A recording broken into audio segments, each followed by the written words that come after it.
Oh, Gary, this is really pretty. Dead of winter outside, and everything's brown and dead, and these orchids are just beautiful, full of color. There's some beautiful orchids in here today. Now, these are all greenhouse-grown orchids. We hear about native orchids and such, but mostly what we're going to look at today are ones that are from the tropics. Right, all these are tropical. Now, obviously, because we're in the greenhouse, they do require some warm temperatures, so we are looking at the tropical orchids today. Now, if a person wanted to grow these in their home, I guess they could. Yeah, they could. It's a little difficult to master the full culture in a house, but with a greenhouse, it's obviously you can master quite a bit because there's some beautiful orchids. Now, are orchids hard to grow, say, compared to Dutch bulbs or something like that? Is there anything really very tricky to them if you have a greenhouse? It usually takes a little bit of while to master the culture of them, but once you master them, they're as easy to grow as any house plant. They do require a little bit of various different requirements because they are not like growing any other plant. They're not an African violet, so you don't grow them like African violets, and they're not a green plant, and so you can't set them in a dark corner of the house. But with a little care, you can really do some really good. Well, most of these that we're looking at are the hothouse type. Where do they come from? Well, most of these come from South America, and most all the cattleyas, which is probably the most thought of as in the orchid world, does come from South America. And the purple orchid and the white one, that's what a lot of people think of when they think of orchids. However, there's literally thousands of species, 20+ thousand species of orchids and hundreds of genuses. So these are all growing with these aerial roots coming out of them.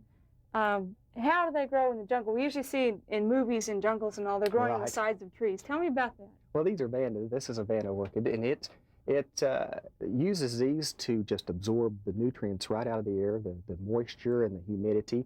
And in the nature, these will wrap around the tree for support because they are epiphytic. They are not parasitic plants, as some people think. They are epiphytic. So they live on the outside of the tree for support, but they don't feed on the tree. Exactly, exactly. They do grow on the outside of trees and on the limbs, and they just expose the roots to the environment so they can handle some of the requirements. Now, do all orchids have to grow up on trees? No, there is a lot of different orchids, and like I said, orchids are native to every continent of the world except for Antarctica, so they've adapted in a lot of different ways, and most of them being from the tropics, they have to grow up in the trees because that's the only place they can get the light. But here in Oklahoma, where we do have a lot of species, they have adapted to the ground, and obviously they can't grow in trees in our cold climate. Now, so in Oklahoma, we have native wild orchids growing here. Exactly, yes. Huh.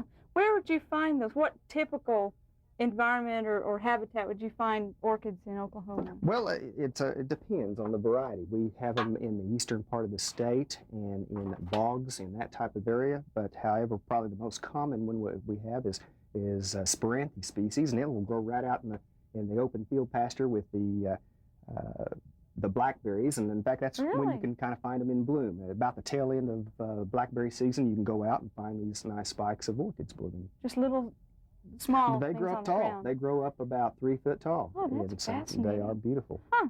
So then you don't always have to go to the tropics to find orchids. No. The most beautiful ones do come from the tropics. This is an excellent example of a Rankin stylus. It's got excellent color for the plant. Now, how long will a bloom like this last? Well, it just depends on the species. Some orchids will last maybe 1 or 2 days.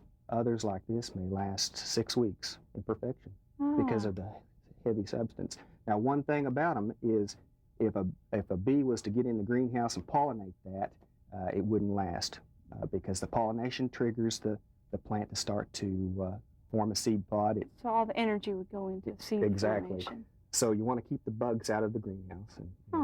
Well, now, in nature, these are insect-pollinated, though. Yes, most of them. Some of them are bird-pollinated, some of them may be bat-pollinated, but they are all have a specific insect that pollinates each one. Oh, it's fascinating. Well, now, in a greenhouse situation like this, where you have all these different kinds of orchids, obviously they bloom at different times. If you were wanting to raise some of the native ones in your backyard, most of those when do they bloom in Oklahoma? Well, most of them bloom in the springtime whenever the abundance of water is available. Most of them bloom, the Sporanthes will bloom, like I said, about the tail end of blackberry season, and they'll bloom again in the fall. So when we have moist conditions? Right. I see. Now, in the orchids like these, they do have their specific blooming times too, and we're just at the tail end of perfection in the Cattleyas. And then the Phalaenopsis, which is one of the more common ones, are just now coming to the spikes. These are the spikes that will bloom, and they'll probably be blooming about February or March, and that will extend the blooming season for that variety. Well, now, are there any commercially grown orchids that are used for food or anything, or is it all ornamental? Most all of it is ornamental. However, the vanilla orchid is, hence its name, vanilla, is one of the commercially grown orchids. So the vanilla extract, the vanilla beans that we find in the grocery store come The from an vanilla orchid. bean is actually the fruit pod from the pollinated flower. So Oh, that's interesting. Now, where are they grown? they're grown in South America. South America. Let's see. This is really fascinating. Now, I've seen most orchids I think of are the fuchsia Cattleya, colored or the white. What colors? They come in every color of the rainbow? Every color of the rainbow. The blue is a little bit difficult. We do have some here that is pretty blue. Gorgeous. This is a lighter blue one, and this is in the Vanda tribe, and this will be one of the bluer types of orchids, but they will expand the whole range, and due to modern hybridization, they do expand the whole range of colors. Now, looking up and down at this one right here, this has obviously been growing in this basket here for a long time. How old is this plant? Well, this plant, it would be hard to determine the true age, but I would say it's probably 10 to 12 years old. Probably. My goodness. It takes a long time to get them started from seed. Once you get it to a blooming size, then they're fairly slow growing and will last many, many years. How many years did it take to get something like that to start blooming? Start blooming probably about 6, 7 years. So it's not a hobby you just jump into for instant color. Exactly. Now, there is some species of orchids that will bloom within just 2 to 3 years from seed, but most of them do take a long time. Yes. Well, it looks like it's worth it, though. Yeah. And what's this one right here? Well, this is a jewel orchid, and it's probably one of the easiest orchids to grow for the homeowner. It will grow as easy as the wandering Jew, because all you have to do is take cuttings off of it, and you can grow it in water. And it's grown mainly for its colorful leaves. That's pretty. It is a beautiful plant. So that's one that a person could get started with. Exactly, and that would be a perfect one for a beginner to grow. Oh, this is fascinating. Well, now there's some spotted ones over here that I want you to tell me about. Let's go take a look at those. Sure.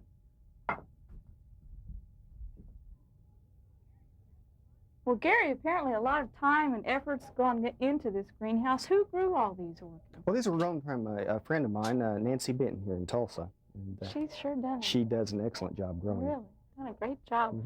Now this one fascinates me. What kind of orchid is this? Well, this is an Ancella orchid, and it's just one of the many different species, and it's a very nice one because it can bloom and last for a long time in the greenhouse.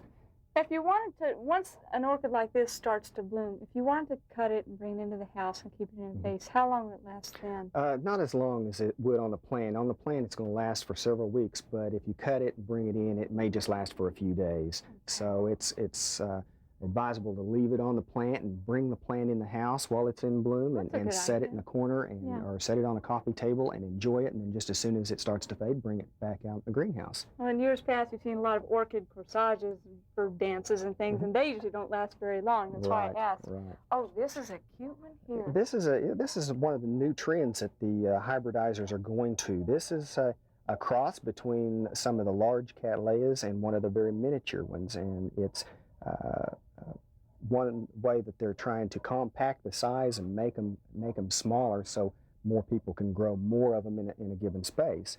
Back 20 years ago, the trend was the bigger the better. Great big huge blooms, huge plants, and they did some excellent growth back then. But now the trend is for the miniature. And we see that a lot in different horticultural crops that people collect, going to the smaller, more compact forms. So you don't have as much room. Now, this is an excellent orchid over here for the beginner orchid grower. This is Dendrobium. This is Dendrobium Phalaenopsis, and this is one that will last in bloom for many, many weeks and will bloom for quite a few months out of the year if you let it. It's an excellent one for the beginner. beginner. That's great because the foliage on these really is not terribly showy. It's the blooms alone. Exactly. The blooms is what we go for. And as you can see, they don't need much of a pot space. Here is an orchid, and it's a very large plant in a very little pot. And a lot of these orchids do like that small pot size. Like to be crowded a little bit? They do like to be crowded a little bit, especially the Dendrobium phalaenopsis. Well, now that you've whetted our appetite for all this, if I want to grow orchids from A to Z, how do I get started? Well, there's another greenhouse I'd like to show you. Oh, great. Well, let's go see that. Okay.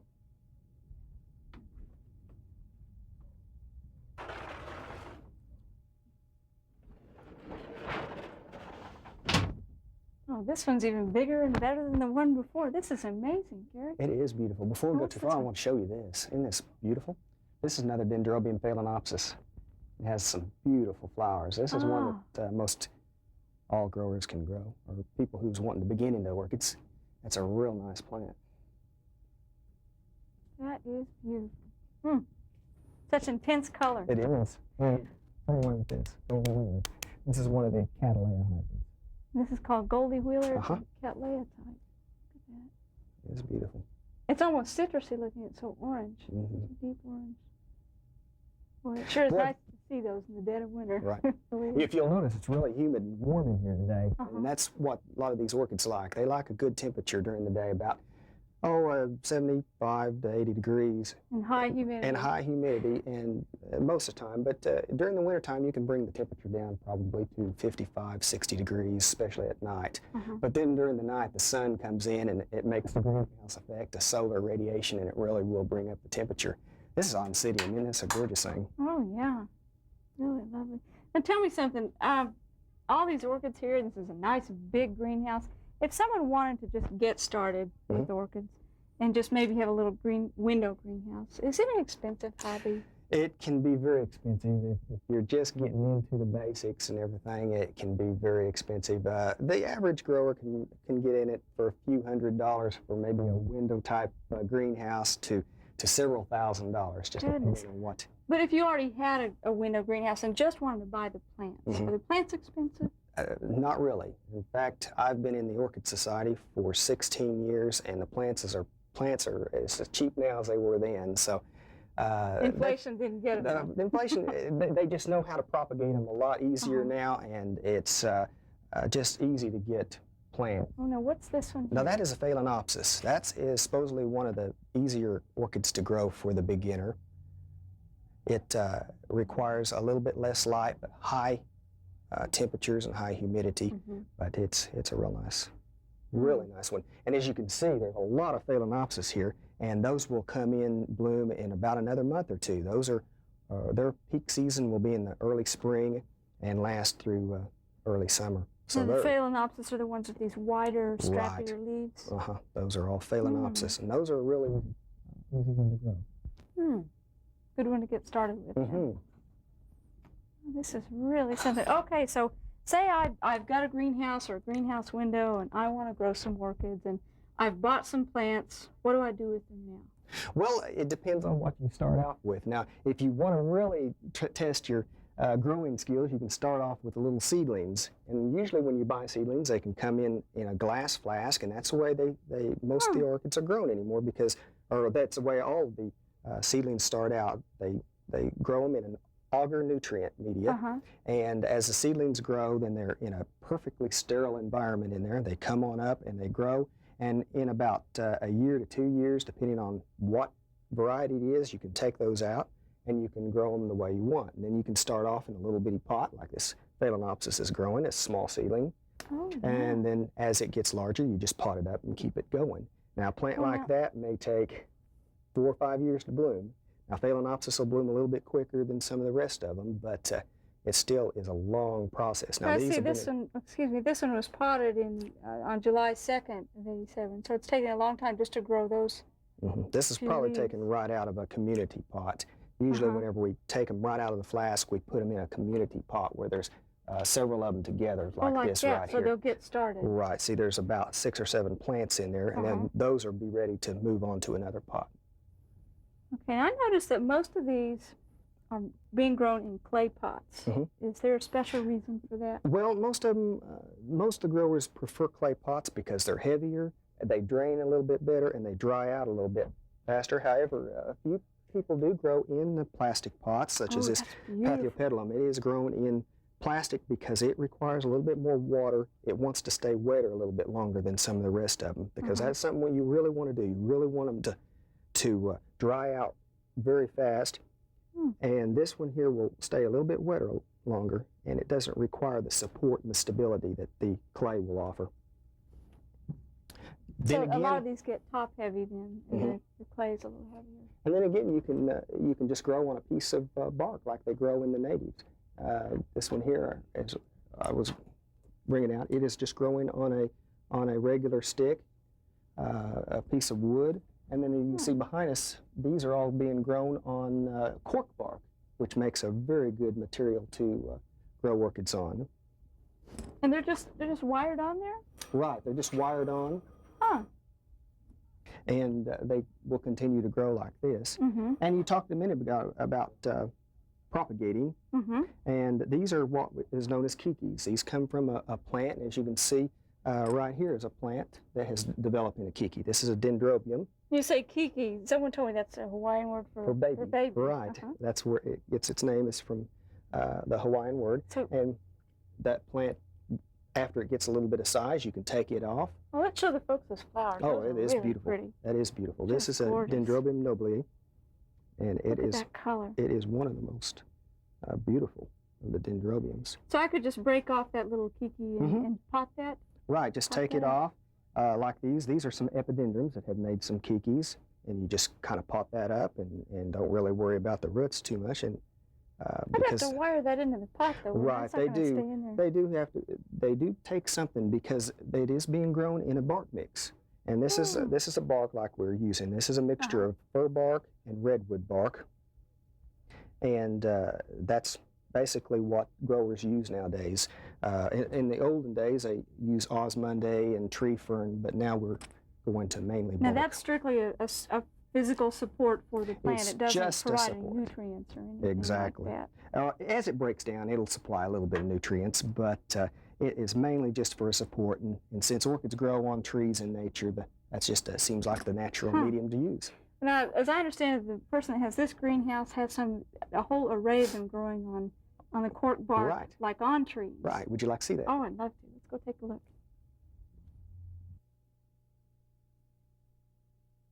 Well, see, these are some plants that are being grown on the bark.